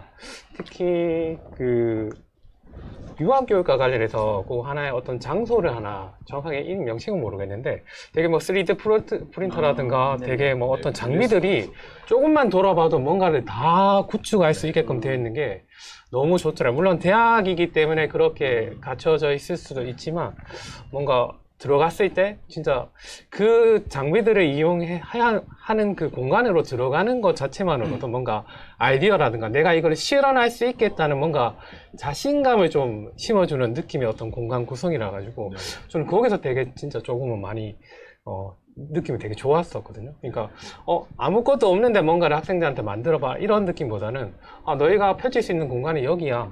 그러니까 여기서 어떻게든 뭔가 만들어보고 너희 삶과 관련된 문제들을 해결해보고 너희 그냥 일상적으로 집에 어떤 불편한 점이 있으면 그런 것도 한번 여기서 한번 만들어봐 이런 부분들이 되게 그 공간의 구성이 너무 좋아가지고 되게 인상 깊게 좀 느꼈습니다. 특히 조금 그런 부분에서 물론 그런 부분도 있기도 하고 또 우리 교육과 관련해서 해봤을 때 물론 이런 말 했을 때 그쪽이 선진이고 우리 교육 쪽이 이제 배워야 된다 이런 느낌보다는 그냥 각각의 어떤 위치에서 서로 같이 같은 방향을 생각하면서 각자의 위치에서 좀 열심히 했을 때 이쪽이 약간 더 배울 것도 있고 또 이쪽의 위치에서 또 배울 것도 있고 그래서 우리가 미국 쪽을 배운다 어떤 이런 느낌보다는 각자의 위치에서 내 교실 안에서 먼저 실천하고 연구하고 그런 분위기로 했을 때 또 나중에 저희의 어떤 느낌을 또 그 미국의 어떤 뭐 학교라든가 또 전달해 줄 수 있고 이렇게 또 공유하면서 뭔가 또 상생할 수 있는 그렇게 하면 또 다음에 기회가 되면 또 그런 자리를 마련을 하면 또 좋을 것 같습니다. 네네. 네, 그 푸틸 컬리지가 컬리지와 유니버시티의 개념이 저희의 4년제와 전문대의 개념과는 많이 달라서 거기는 뭐 스텝업의 개념이나 이런 것도 있지만 그 커뮤니티 컬리지라고 해서 지역사회 연계하는 워낙 땅덩어리가 넓고 주가 뭐 50개나 있고 그래서 그런지 모르겠지만 그런 이제 컬리지의 사회적인 기능이 분명히 있는 것 같고요. 그래서 말씀하신 것처럼 이런 좀 마이너리티들이라고 할까요? 좀 학습 부진아들 대상으로 하는 그런 스템 교육이 엄청 주를 이루는 거였고 또 그에 따른 어떤 그 펀드나 이런 것들이 엄청나게 좀 탄탄했던 것 같고요. 그래서 이제 저희도 국가적인 차원에서 뭐 여기 교육청의 장학사분들도 계시지만 국가적인 차원에서 이런 아이답 사업 등 이런 많은 예산들을 좀 AI나 첨단 테크 쪽으로 많이 이제 붓고 있잖아요. 근데 그런 것들이 오히려 미국의 그런 커뮤니티 컬리지가 자체적으로 하는 것들보다는 우리나라에서 하는 것들이 조금 더 체계적이고 조금 더 규모가 있고 조금 목적지향적이고 약간 이런 생각들은 저는 충분히 했었고요. 그리고 이제 전미 커뮤니티 컬리지 중에 1위라고 하는 것을 엄청 그 교수님이 잭커리 교수님이 엄청 자부심을 가지고 얘기를 많이 하셨죠. 그래서 뭐 스탠포드 온 더 힐 해가지고 그 스탠포드가 그 푸틸과 같이 간다 뭐 이런 이야기도 많이 하셨고 그래서 제가 그때 뭐라 그랬죠? 부끄러워서 KNU 온더 힐이었나요? KNU랑 스탠포드랑 푸틸이랑 같이 가지고 제가 하여튼 그런 얘기도 했었고 그리고 또 이제 말씀하신 것처럼 미국이 먼저다 이런 이야기는 이제는 좀 아닌 것 같고요. 맞아요. 저도 그런 거 많이 네. 느꼈고 오히려 그쪽 대학에서도 우리한테 많이 배우고 싶다는 네네. 스탠스를 이메일에서도 그랬고 현지에서도 그랬고요. 그리고 카이스트에서 저희는 8월 말에 갔지만 6월 말에 저희 카이스트의 그 학생들이 그 푸틸 컬리지에서 교육을 했던 또 프로그램이 있었어요. 저희의 계획과는 완전 별개로 저도 이제 거기 잭커리 교수님이 얘기해서 알았는데 서치를 해보니까 그게 엄청 성대하게 언론 보도도 나 있고 미국 내에서 그래서 그런 내용들을 놓고 보면 임종택 스님께서 말씀하신 것처럼 우리나라가 AI 교육에 조금 더 뭐 경쟁 관계는 아니지만 네, 조금 더 색깔이 있게 가고 있는 것이 아닌가 또 미국이라고 하는 뭐 전반적인 어떤 큰 굴지의 어떤 국가와 견줄 정도의 그런 위치에 또 와 있지 않나라는 생각을 좀 해봤습니다. 그 김인철 선생님은 좀 어떠셨어요? 그 교수님께서 말씀하신 것처럼 저도 그 지역 배경이 되게 다양한 그 배경을 가지고 있는 학생들이 많고 그리고 학교에 진입했을 때 좀 저는 대학에 다녔을 때 이제 내가 알아서 해야 한다 그런 느낌으로 대학을 다녔는데 여기는 다음 넥스트를 위해서 고등학교 때 못했던 뭐 수학이나 과학 같은 것들을 되게 체계적으로 교수님들이 막 챙겨주는 그런 시스템들 그런 것들이 되게 한 명 한 명을 되게 중요하게 생각하고 다들 성장할 수 있다는 그런 생각을 기반으로 되게 끌어주고 있는 게 되게 앞으로 우리나라의 그러한 교육들도 이런 방향으로 아마 가지 않을까. 인구가 줄다 보면 학교도 그렇고 대학도 그렇고 이런 시스템이 되게 필요할 것 같다. 스템 교육이라고 하면 마치 영재 교육인 것 같고 막 잘하는 사람들이 더 해야 하는 그런 고차원적인 수업이라고 저는 좀 개념을 잡고 있었는데 스템 교육이라고 했을 때 여기서는 그냥 모두가 할 수 있는 그런 융합해 볼 수 있는 기회를 주는 그런 장소로서 되게 개념을 잡고 있다는 게 저는 개념을 좀 달리 할 수 있었던 그런 기회였던 것 같아요. 그 푸틸에서 또 의미가 있었던 게 저희 그 도와주는 제나장도 있었지만 저희 또 보민 학생이 즉각적인 또 교육학 전공자로서 그 현장 통역을 동시 통역을 바로바로 해줬던 것이 저는 너무 고마웠는데요.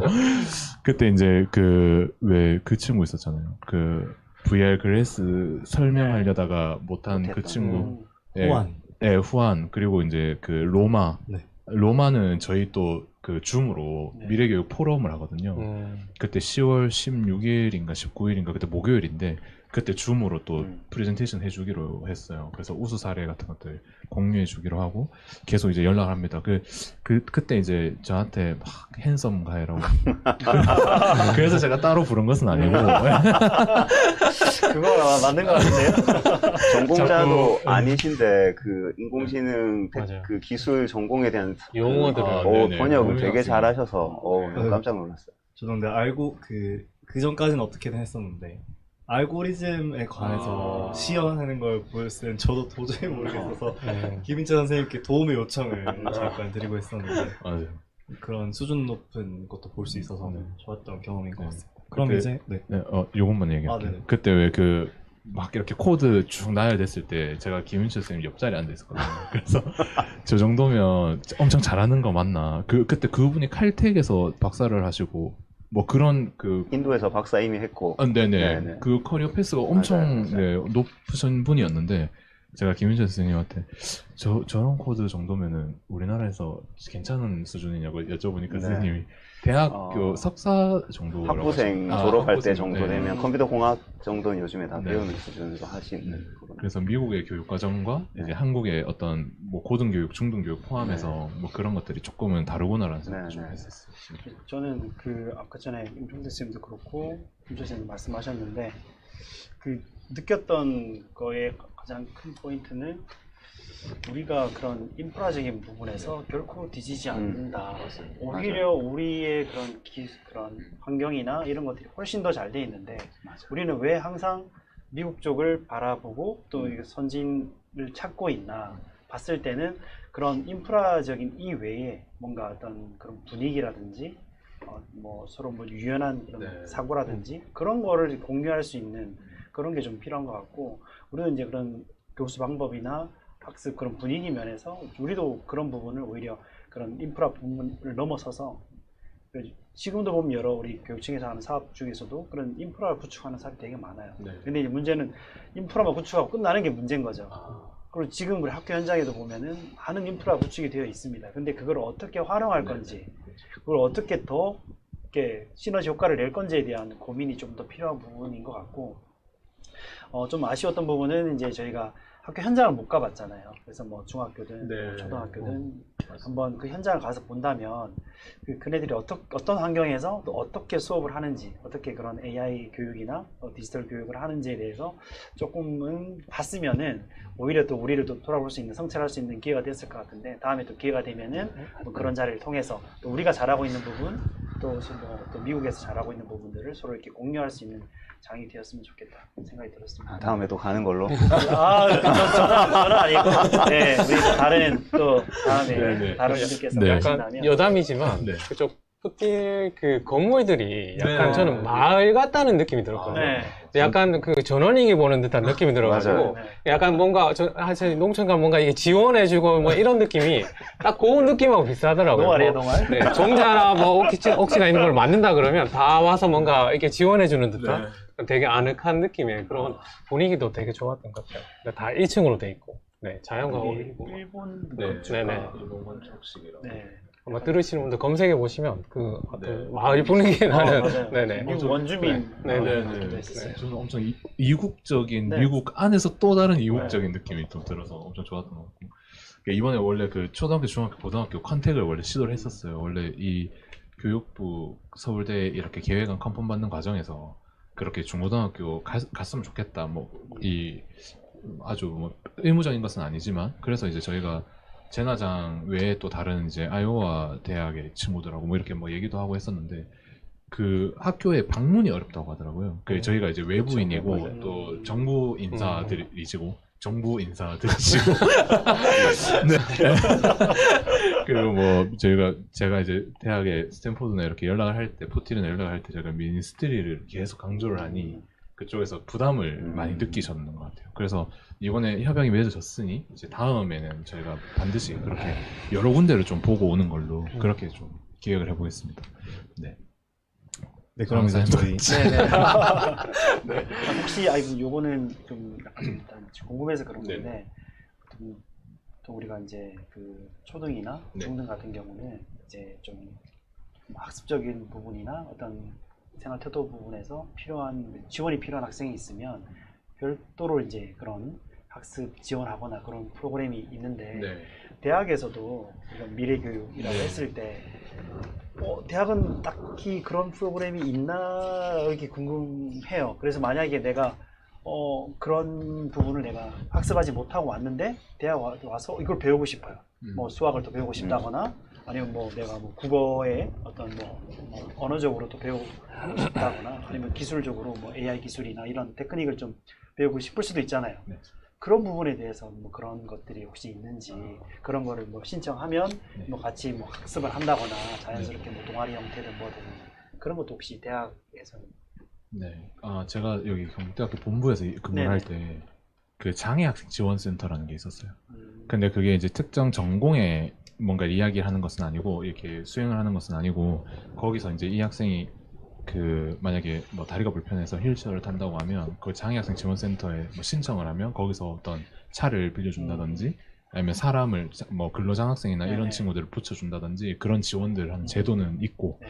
근데 그게 이제 저희 경북대학교는 규모가 큰 대학이라서 그게 아마 뭐 계약 직원도 있고 뭐 어떤 예산이나 이런 것도 충분히 있는 것 같은데 뭐 다른 학교들은 잘 모르겠어요. 솔직하게 말하면 이제 공립대는 그런 체계가 있는 걸로 알고는 있습니다. 그리고 또 그 이름이 원래 장애학생 지원센터였는데 그것도 조금 이제 분위기가 그래서 이제 학생 지원센터, 학생 종합 지원센터 뭐 이렇게 좀 장애라는 용어 자체가 네. 좀 그래서 근데 그런 물리적인 그런 네. 지원 말고 네네. 예를 들어서 뭐 학습적인 부분이나 어떤 그런 부분에 있어서 네. 뭔가 자연스럽게 네네. 그러니까 좀 그 용어 자체가 바뀐 것도 그 용어를 사용함으로 인해서 내가 마치 뭔가 좀 그렇게 다른 사람의 시각이 좀 좋지 않은 시각으로 보일 수도 있는데 학습적인 부분도 마찬가지야. 당연히 대학생이 되면 뭔가 마스터처럼 뭔가 다 할 수 있는 것처럼 느껴지지만 오히려 저도 돌이켜보면 오히려 대학에 와서 내가 뭔가를 배우고 싶은데 내가 그런 걸 안 배웠기 때문에 오히려 뭐 수학이 부족하거나 뭐 영어가 부족하거나 아니면 뭐 그런 기술적인 부분이 필요해서 그런 교육을 받을 수 있는 기회가 그런 학과를 떠나서 그런 것도 있으면 아까 전에 뭐 교수님 말씀하셨듯이 뭐 AI 리터러시나 네. 아니면 뭐 요즘에 워낙 뭐 국어에서도 강조하는 리터러시 그런 것들도 오히려 배울 수 있는 그런 좀 자유로운 장이 있으면 학생들이 나도 그거 궁금해? 너도 궁금해? 우리 같이 한번 뭐 공부해 볼까? 어떤 지원이 있으면 그런 것도 있으면 좋지 않을까라는 생각이 드네요. 그 교수님께서는 장애학습 지원센터 말씀하셨는데 그냥 학습 지원센터라고 경북대학교에 있거든요. 네. 네, 거기서 멘토멘티 그런 프로그램도 하고 또 유학생 지원도 하고 또 학점이 낮은 학생들을 네. 학점이 높은 학생들을 멘토를 모집을 해서 그 멘토들이 학점이 낮은 학생들을 멘토링 해주는 그런 프로그램도 있어서 그거는 뭐 선후배 학번 상관없이 네. 멘토를 따로 모집하고 멘티를 멘토, 따로 멘티. 네. 멘티는 그 학점 1.7점인가 그 기준이 있어요. 저희는 4.3 만점인데 1.7 이하 되는 친구들을 목록을 다 땡겨서 학사과에서 그 친구들한테 연락을 하고 도움을 주겠다. 또 네, 학사 경고나 이런 거 받은 친구들한테 연락을 따로 합니다. 그래서 이걸 반드시 들어야 다음 학기 등록을 할 수 있고 뭐 이런 제도들이 되게 있어요. 적극적으로 도움을 주네요. 기다리지 네. 않고 먼저 퍼스널 연락을 트레이너, 빌려서. 학습 PT, 그럼 섬성인 학습 PT 그런 프로그램도 있고 좋네요. 여러 가지 학습 지원센 저도 하나 참여를 했었는데 정말로 하나요? 저는 이제 당연히 높은 걸로. 우수학생 역시 제가 A 학점을 받은 강의에 관해서 제가 수강 팁이나 그런 것들에 관해서 특강 영상을 제작을 하는 거예요.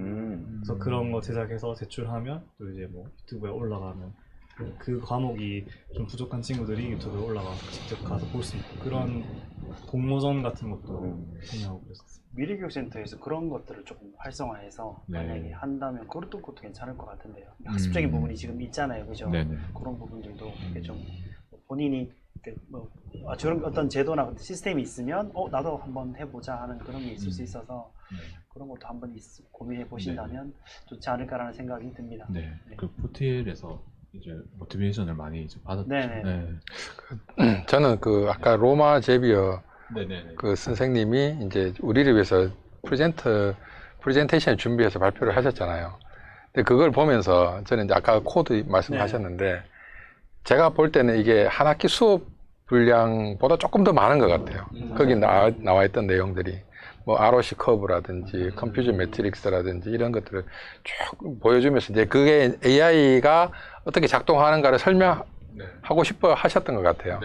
근데 저는 이제 그걸 보면 좀 느꼈던 게 우리가 뭐 인공지능 리터러시라는 말이 지금 약간 학계에서 쓰이고 있는 말처럼 통용되고 있는 말처럼 이제 쓰이고는 있는데, 이 리터러시라고 하면 문해력이고, 네. 우리말로 번역한 문해력이고, 이 문해력은 이제 말 그대로 그 문서적인 독해 능력이라든지 아니면 그걸 활용하는 능력이라든지 올바르게 사용해야 되는 네. 그런 모든 것들에 대해서 이제 갖고 있어야지 이제 리터러시라고 될 수 있는데, 그러니까 저는 이제 그걸 보면서 느꼈던 게, 우리가 이제 인공지능 교육을 이제 함에 있어서 이제 교원의 AI 디지털 역량을 길러줌에 있어서 좀 한 가지 관가해서는 안 될 부분이 그 인공지능 자체에 대한 이해도 조금 필요하지 않을까. 너무 활용 쪽으로 가서 툴적인 측면으로 가면 이게 뭐 인공지능 스피커를 사용하는 방법에 대한 뭐 리터러시, 그러니까 그게 리터러시 생각하고 그걸 교육하는 거는 조금 잘못되지 않았을까. 그리고 아까 저희가 특강에서 포션로 교수님이 챗GPT가 틀릴 수 있다 하는 거를 이제 알려주는 것도, 예를 들어서 챗GPT의 원리는 확률 높은 문장을 이렇게 내뱉어 주는 형태이기 때문에 얘가 어떻게 뭐 생각을 해주는 게 아니거든요. 그래서 이런 기본적인 AI에 대한 이해를 바탕으로 해야 될 필요성이 있지 않을까라는 이런 생각도 해봤고요. 그리고 두 번째는 또 교수님들이 학생들이 아웃풋이 나올 때까지 또는 자기가 성공할 때까지 이렇게 밀착해서 이제 성공할 수 있도록 계속 알려주고 긍정적인 마인드를 심어주고 이런 좀 기다려주고 이런 것들이 좀 좋았던 것 같아요. 그래서 미로를 이렇게 빠져나오는 자동차를 만드는 것도 그렇고. 장애 학생. 네네네. 어떤 그런 것들이 좀 좋았던 것 같아요. 1, 2번 다 동의가 되는 게 1번이 참 부족하다. 아까 말씀하셨던 첫 번째 내용이 지금 인공지능 교육을 현장에 도입하자고 하는데 정작 그 이해에 대한 부분이 되게 간과되고 있다. 그래서 학습 공동체도 지금 아이답 사업에서 지원받는 공동체에서도 저희는 이제 뭐 전공자들이 다 아니지만 좀 파이썬을 이용해서 알고리즘에 대해서 좀 공부를 해보는 그런 것도 좀 기획을 하고 있거든요. 그런 부분이 조금 필요하지 않나라는 생각도 들었고, 좀 밀착해서 교수님이 이렇게 지원을 해주는 거를 보면서 한국에서 저도 이제 얼마 전에 석사를 했지만 우리나라 교수님은 정말 바쁜 것 같아요. 학교 선생님들도 바쁘다고 생각하고 대학원을 다녔는데 교수님들은 바쁘세요, 교수님? 제가 알기로는 주당 9시간 수업인데 그렇지 않은 거예요. 너무 바쁘신 거예요. 대학원 수업, 막 계절제 수업. 그래서 밀착할 수 없는 그런 조금 현실에 제약이 있지 않나라는 생각도 들면서 조금 그런 부분도 좀 현실적으로 좀 수정을 해 나갔으면 좋겠다. 그런 것도 좀 생각이 들었어요.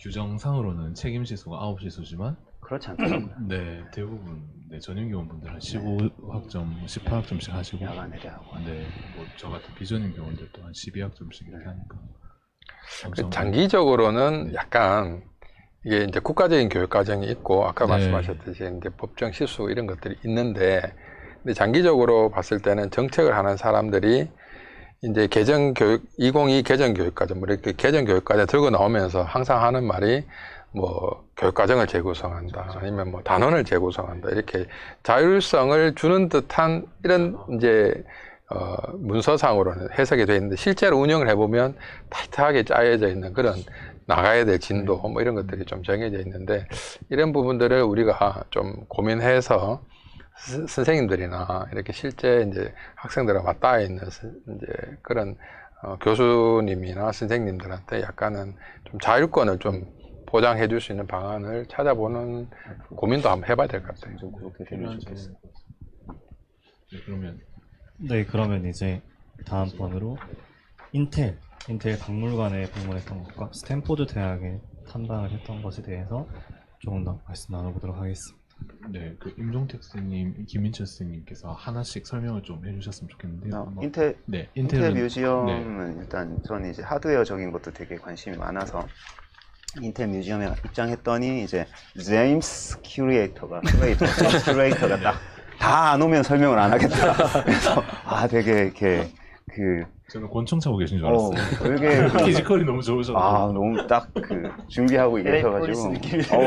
되게 근데 재밌게 이해는 잘 안 됐지만 되게 재밌게 설명을 열심히 해주시더라고요. 그래서 인텔 전체적인 역사나 뭐 기업 가치관, 그다음 이 뮤지엄에 어떻게 준비되어 있는지, 특히 저는 이제 CPU 같은 것들도 이제 세대별로 쫙 나열되어 있는데 조금 깜짝 놀랐던 건 제가 XT CPU를 알아봤다는 게 좀 슬프더라고요.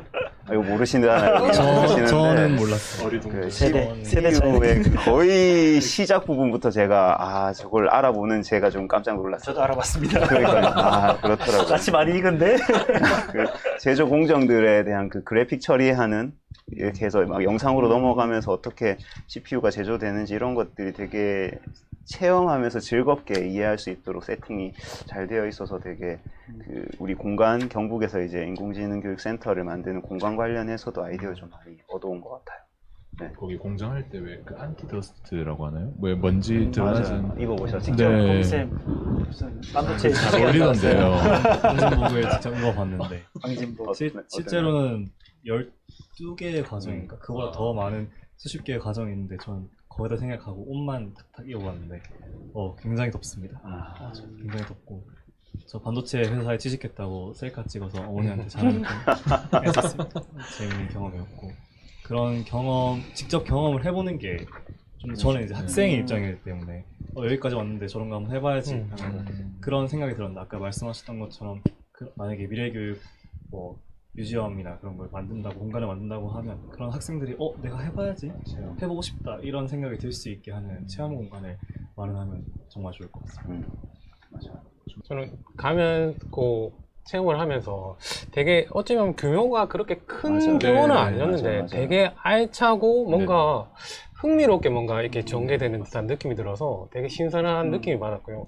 사실 뭐 한국의 어떤 체험 이런 데 가보게 되면 뭐 안 되는 기계들도 많고 네. 좀 먼지가 쌓여있고 관리가 안 돼가지고 어떤 건 되지만 어떤 건 안 되다 보면 뭔가 이 느낌이 되게 안 좋은데 되게 알차게 그리고 옛날에 뭐 가져왔던 어떤 그 체험물들도 다 작동이 다 잘 되더라고요.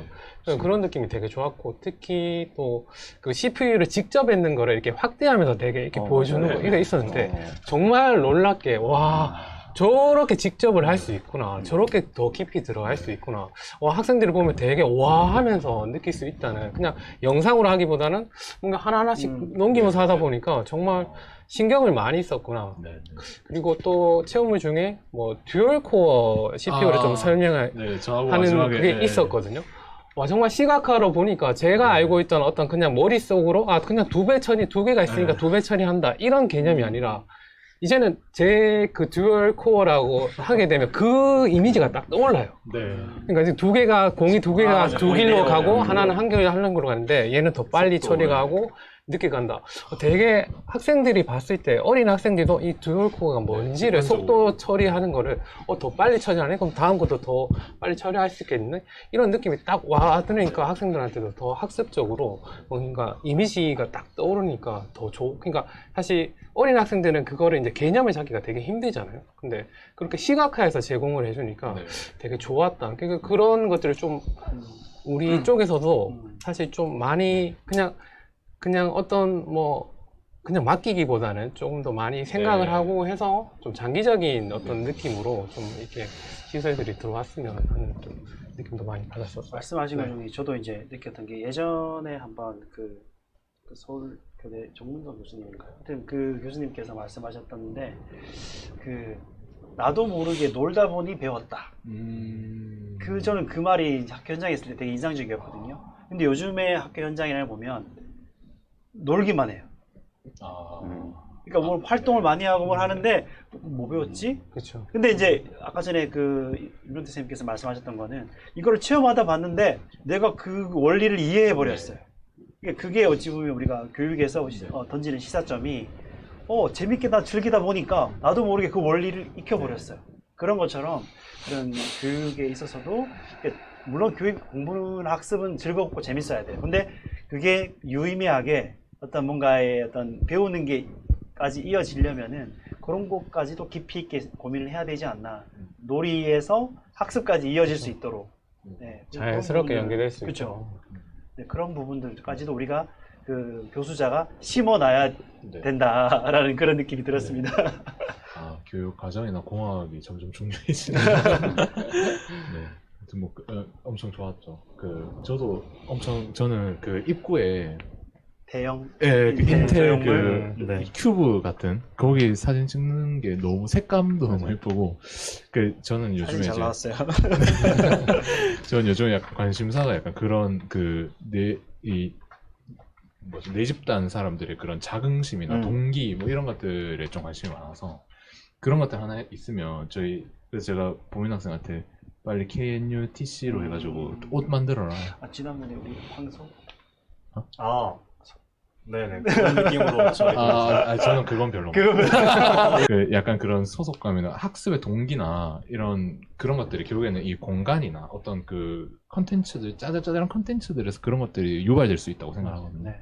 그런 것들이 인텔의 전체적인 이미지 자체가 엄청 저는 그런 것들이 잘 돼 있는 것 같았고, 그래서 굿즈샵을 못 들어가 봐서 굉장히 아쉬웠어요. 제가 너무 이른 아침에 가서 맞아요. 오픈 시간을 계속 안 알려주고 그분들이. 마지막에 그 이렇게 뭐 약간 포토 빛나는 네네네 저 그 약간 그 장면에서도 음. 단순히 이제 사진을 찍으러 갔는데 거기에 문구를 한 네. 봤던 것 같아요. 정확히 기억 안 나는데 그 장면이 되게 약간 기억에 남아서 그런 것들도 약간 소소한 재미가 있지 않을까. 사진으로도 남고 그래서 그런 부분이 아주 잘 구성이 되어 있을 것 네. 같습니다.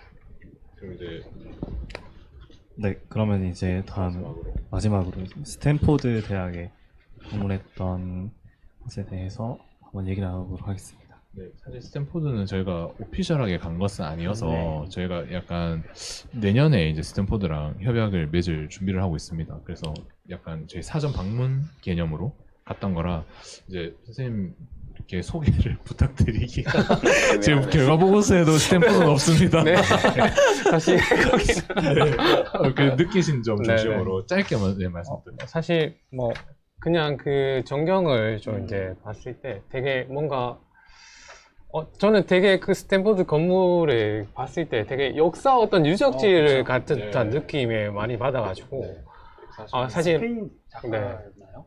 아, 네네. 맞죠? 네. 스페인 작가. 뭔가 좀 건물들이 네. 오래된 역사. 그냥 사실 뭐 딱딱하게 막 고층으로 올라간 그런 느낌이 아니라 되게 뭔가 뭐 옛날에 과거도 느낄 수 있으면서 현대와 융합되는 듯한 그런 어떤 분위기도 느낄 수 있던 어떤 그런 분위기가 너무 좋았던 것 같아요.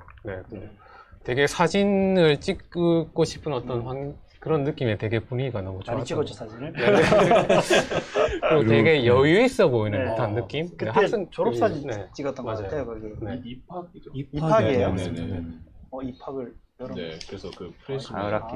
그 위에 있었어요. 그래서 그 프레시맨. 부스도 있었고 부스에 이제 예비 뭐 프리 뭐 프리미팅이라고 네네. 그 대학생들이나 입학 전에 석사 박사생들이 입학 전에 이렇게 안내받고 캠퍼스 투어해보는 그런 네. 데이가 있거든요. 아마 그날이었던 것 같습니다. 네네. 그 저희가 오리엔테이션이라고 부르는 뭐 저희는 막 쓸데없이 선배들이 막 이게 스팟에 서가지고 퀴즈 시키고 얼차려 시키고 막 이런 전통이 있었는데 OT랑은 조금 다르게 그래요? 있어요. 네. OT랑 우리가 하는 또 따로 있고. 아니, 따로 있어요. 미국은 OT도 따로 있고. 프리 미팅이요? 네, 프리비지팅 데이라고. 프리비지팅. 또 있어요. 그 친구들의 표정이 맞아요. 정말 정말 정말 프라이드가 네. 가득하고 저는 그래서 졸업생인 줄 알았어요. 어깨에 힘이 너무 들어와서 이거 졸업사진 찍는구나. 야, 이제 나아가는구나. 진짜. 근데 네. 얼굴이 너무 앳돼가지고 네. 졸업생이라고 하기엔 너무 나이가 어린데 지금 보니까 아마 프리비지팅. 뭐 10대 후반 아니면 뭐 20대 초반 그렇죠. 정도. 근데 그 스탠포드 자체가 그런 AI나 그런 IT 쪽으로 해서 되게 유명하지 않나요? 컴퓨터 교육과 제가 알기로는 미국에서 거의 1, 2위 하고 네, 있는 네, 맞습니다. 걸로 알수 그 분위기가 전혀 다르지 않습니까? 네, 너무 맞아요. 아주 맞아요. 아주 고된 전통적이고 네. 고딕체 건물들에서 맞아요. 이 IT에 강한 대학이라는 느낌이 안 들긴 해요. 그런 게 사고가 좀 부드러워지는 느낌도 생각이 네. 부드러워지는 느낌도 많이 제가 드는 것 같아요. 봤던 인종들은 거의 아시아인들이 네. 되게 중국 네네. 저도 아시아인들 되게 인도도 그렇고 별로 미국 본 사람 별로 없는 것 같고 동경기가 되게 많았던 것 같아요. 네, 연합이긴 한데 그 저희 옷 파는 그 샵이 있었잖아요. 네. 학생 그 거기서 제가 갑자기 중국말이 막 들려가지고 뭐야 중국 사람이 왔나 하면서 보니까 저희 학장님 학장님 중국어로 그 중국인 알바생 그 학생 알바생하고 중국어로 소통을 하고 계시는 거예요.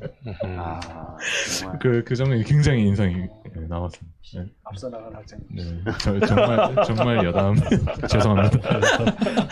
네, 진짜 여담. 네. 아무튼 뭐 이렇게 좀 스탠포드에 대해서는 뭐 저희가 사실 드릴 말씀이 많이 같다. 네, 이 정도만 네, 정리를 하면 맞다. 돼요. 네. 나중에 뭐 스탠포드랑 네. 이렇게 협약을 맺어서 뭐 강의를 네, 네. 듣는다거나 이런 것도 네. 그때 갔을 때 그 교수님이랑 뭐 약속 아니었나? 아, PT? 폴킴 네. 교수님이 원래 저희가 계속 계획하는 단계에서는 연락이 됐었는데 네. 그 기간 안에 레바논인가 리비안가에 장기 출장을 가셨대요. 그래서 저희 일정이랑 맞지 않아서 저희가 컨택 포인트를 놓치고 다음에 논의를 하자 했었고요. 김 교수님 되게 유명한. 네, 그 유퀴즈에도 나오시고 근데 그분을 저희가 이제 컨택을 한 방법이 그 푸틸에서 우리랑 한다라고 네. 하는 것을 스탠포드랑 같이 하는 세미나에서 7월 달에 세미나가 있었는데 그때 이제 푸틸 교수님이 자랑을 하셨나 봐요. 그러니까 이제 스탠포드의 그 폴킴 교수님의 리서처 중에 한 명이 그거 한다면서 하고 이제 이 제나한테 연락이 네. 온 거예요. 그래서 제나가 저한테 연락이 와서 스탠포드의 폴킴 교수님 연구팀에서 먼저 연락이 왔어요. 이렇게 해서 저 빨리 컨택해라 하다가 했어야 되는데. 네, 날짜가 딱 출장이랑 맞아가지고 저희가 내년에 그러면 이야기를 디테일하게 해보자 그렇게 얘기를 했죠. 내년이 훨씬 기다려지네요. 안타깝습니다. 멤버가 네, 벌써 좀 나온 것 같은데요. 네, 아무튼 뭐 이렇게 저희 생각보다 시간이 또 길어졌는데요. 저희가 항상 팟캐스트 녹음을 시작하기 전에는 제가 60분을 항상 말씀을 드리지만 어느덧 지금 몇 분 정도 지났죠? 한 90분 정도 지난 것 같은데요. 일단은 이렇게 좀 마무리를 해야 될 것 같습니다. 조금 아쉽지만 오늘 너무 막 이렇게 바쁘신 와중에 도와주셔서 너무 감사드리고요. 이제 그 전체적인 어떤 종합적인 의견이라고 할까요? 뭐 그런 것들을 저희 뭐 사업단이든 경북대든 아니면 그 교육청 뭐 각 학교에서 어떻게 하겠다 혹은 뭐 이렇게 조금 더 됐으면 좋겠다 이런 시사점들을 간단하게만 조금 말씀을 해주시고 마무리를 하면 더 의미가 있을 것 같습니다. 전체적인 국가적 예산 상황이 녹록치 않은 상황에서도 내년도에 이제 인공지능이나 디지털 쪽으로는 그래도 정부에서 좀 관심을 가지고 추진하고 있는 것 같으니까요. 내년에도 이 사업이 계속 유지될 일이라고 보여지고 그렇다면 이제 올해 시범적으로 운영했던 이런 사업들을 조금 더 발전시켜서 우리 선생님들 좀 더 많이 이렇게 참여할 수 있도록 또 이렇게 국외 연수에 기회가 좀 더 주어졌으면 좋겠고 그래서 이런 선생님들 AI와 디지털 역량이 좀 많이 강화될 수 있도록 협업을 잘 해나갔으면 좋겠습니다. 네, 아까 장학사님도 한번 말씀을 하셨는데 그 AI 교육과 관련해서 너무 이제 활용 교육이고만 너무 좀 집착하지 말고 AI 자체에 대한 사실 어쩌면 데이터 쪽이길 수도 있는데 그 부분과 또 더불어 간다면 저는 이제 AI 윤리 교육을 좀 더 강화를 해서 체계를 만들어 난 다음에 그 위에서 AI 활용 교육이라든가 AI 자체에 대한 이해 교육이 좀 강조돼야지 뭔가 그래도 안정한 기반 위에서 사실 지금 뭐 AI를 했을 때 뭐 사실 반대하는 입장도 있고 뭐 찬성하는 적극적으로 발전하자 이런 입장도 있는데 그것도 어찌 보면 이제 윤리 쪽과 관련된 부분이라고 생각하거든요. 그래서 조금은 AI 윤리 교육을 좀 체계를 좀 잡고 그 기반 위에서 좀 AI 뭐 활용이라든가 뭐 AI 자체에 대한 이해 교육이 더 나아갔으면 좋을 것 같습니다. 네. 네. 저는 이번에 미국 국외 연수는 사실 처음인데 물론 선생님들도 계시고 장사님도 계신데 교수님도 마찬가지고 전 나름 많이 설레었고 또 설레었던 것만큼 뭐 이렇게 마음에 좀 이렇게 많이 남았던 것 같습니다. 기간은 물론 짧았지만 다음에 한다면 조금 더 길게 갔으면 좋겠다는 마음이 들고 기간은 짧았지만 분명히 가슴에 남는 게 있었고 지금 제가 지금 AI 교육이나 디지털 교육 관련해 가지고 지금 우리나라가 결코 뒤지거나 뭐 뒤처져 있지 않다라는 것도 느꼈고, 또 한편으로는 우리가 어떤 교육의 방향성을 가지고 가야 되겠다라는 것도 한번 느꼈던 것 같습니다. 그럼 여러 애플이나 구글이나 이런 거를 보면서 우리가 정말 놓치지 말아야 될 것은 인간 본연에 대한 인간의 존엄성, 인간의 가치, 그리고 깊이 있는 학습, 이런 부분이 있는 것 같아서 우리가 앞으로 사업을 추진할 때도 또 제가 설렜던 만큼 또 여러 선생님이나 많은 분들이 또 그런 국외 연수 경험을 통해서 또 그 기간보다도 더 많이 느끼고 더 많이 이렇게 배울 수 있는, 벤치마킹 할 수 있는 좋은 기회가 앞으로 더 많이 있었으면 좋겠습니다. 네, 저도 처음으로 이렇게 국외 출장을 갈 수 있게 되어서 되게 고마웠고, 또 2022 개정교육과정이 발표되고 나서 또 다녀올 수 있어서 조금 더 좋지 않았나라는 생각을 합니다. 그 교육과정에서 이제 디지털 대전환이라는 키워드를 제안을 하는데, 인공지능이라는 그 키워드에 국한되는 게 아니라 이제 교육 전반에서 디지털 대전환을 어떻게 준비해야 하는지, 그런 부분에 대해서 하나하나씩 세부적으로 이제 준비해 나가면서 좀 교육의 현장이 바뀌어갔으면 좋겠다, 그런 생각을 하게 됐습니다. 네, 말씀 감사드립니다. 그럼 오늘 이렇게 AI 융합교육 그리고 미래교육 글로벌 거버넌스 구축을 주제로 해서 이 짧은 기간 동안 다녀왔지만 8월 25일부터 8월 31일까지 미국 샌프란시스코 일대 다녀오셨던 장학사님들과 교사 선생님들과 함께 또 우리 교수님과 함께 자담회를 나눠보았습니다. 그럼 참석해 주셔서 감사드리고 또 지금까지 시청해 주신 분들께도 감사드리면서 이만 라디오 그누팩 마치도록 하겠습니다. 감사합니다. 감사합니다. 고생하셨습니다. 고맙습니다.